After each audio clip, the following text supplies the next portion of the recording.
Comme il a été dit lors d'une précédente vidéo,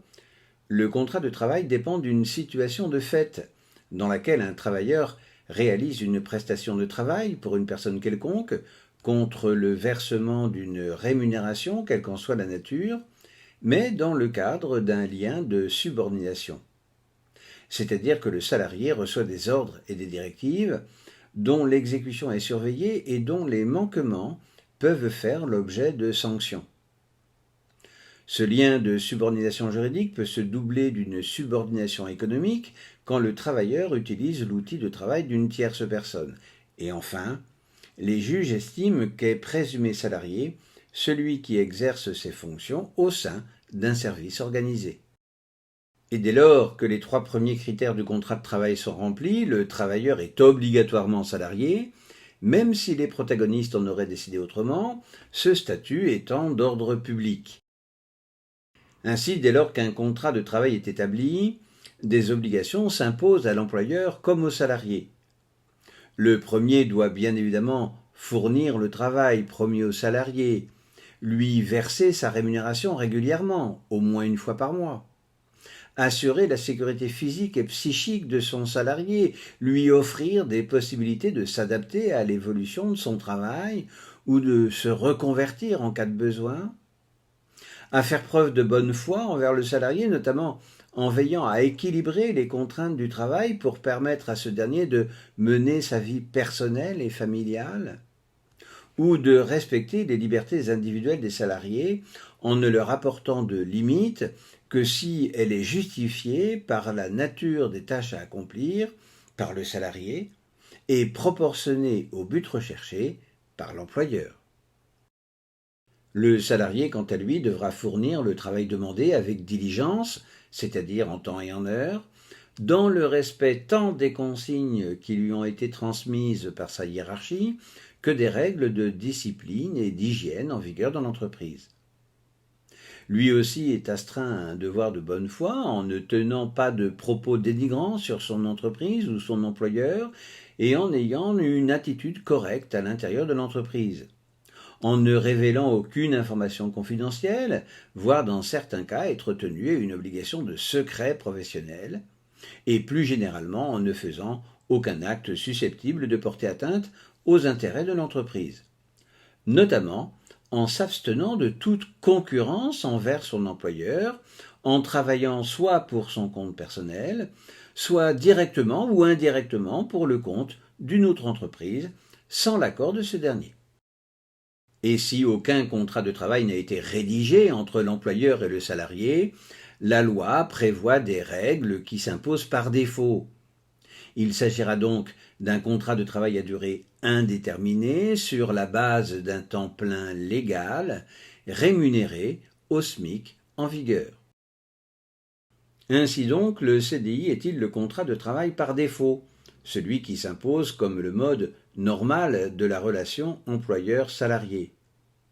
Et comme tout contrat, il n'a pas besoin d'être rédigé pour être valable. Néanmoins, l'employeur doit transmettre un certain nombre d'informations à son salarié par écrit,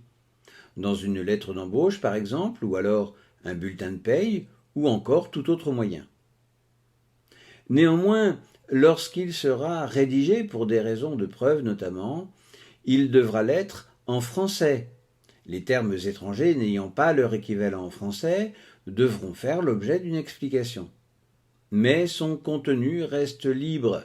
sans que des mentions obligatoires ne soient exigées par la loi, à moins qu'un accord d'entreprise ou de branche n'impose de telles mentions. En revanche, certaines obligations ou spécificités qui ne sont pas prévues par défaut par la loi ne seront applicables que si elles sont stipulées par écrit. Ainsi, la période d'essai, la clause de non-concurrence ou la clause de mobilité,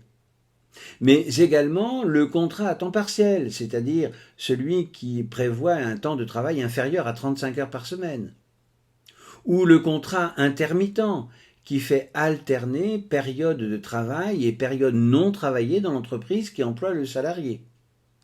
ou encore les contrats de professionnalisation ou d'apprentissage qui font alterner période de formation et travail en entreprise qui doit prévoir les mises en situation des enseignements théoriques.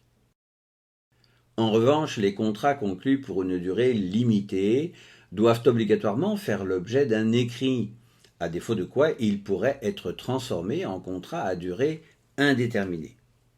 Ces contrats sont extrêmement réglementés dans la mesure où ils ne peuvent être conclus que dans certaines circonstances, comme par exemple le remplacement d'un salarié ou d'un dirigeant absent,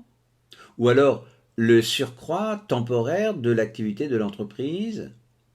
un travail saisonnier ou traditionnellement à durée limitée, etc.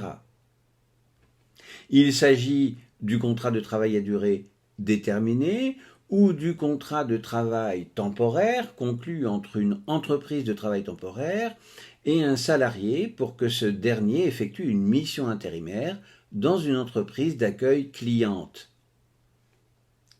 Ces contrats, dont la réglementation est très similaire, imposent des mentions obligatoirement rédigées dans un contrat. Il s'agit de la définition précise du motif du recours à ce type de contrat, le nom et la qualification professionnelle de la personne remplacée lorsqu'il est conclu pour le remplacement d'un salarié est obligatoire, la date de fin de contrat et le cas échéant une clause de renouvellement lorsqu'il comporte un terme précis, ou la durée minimale pour laquelle il est conclu lorsqu'il ne comporte pas de terme précis, la désignation du poste de travail ainsi que la désignation de l'emploi occupé, le montant de la rémunération et de ses différentes composantes, y compris les primes et accessoires de salaire s'il en existe, et enfin l'intitulé de la convention collective applicable, ainsi que le nom et l'adresse de la caisse de retraite complémentaire et le cas échéant, ceux de l'organisme de prévoyance. Il existe bien d'autres contrats d'exception, dans la mesure où il ne s'agit pas de CDI temps plein pour un unique employeur. Il s'agit par exemple des contrats en CDI ou CDD, mais à temps partiel, adaptés à l'emploi du temps des jeunes qui poursuivent leurs études et qui ne font pas l'objet d'une réglementation particulière. Au contraire des structures par lesquelles les employeurs qui mutualisent leurs salariés en CDI ou CDD, ou des contrats à durée déterminée qui favorisent l'insertion professionnelle des sans-emploi en difficulté, comme les contrats initiative emploi ou les contrats d'accompagnement dans l'emploi.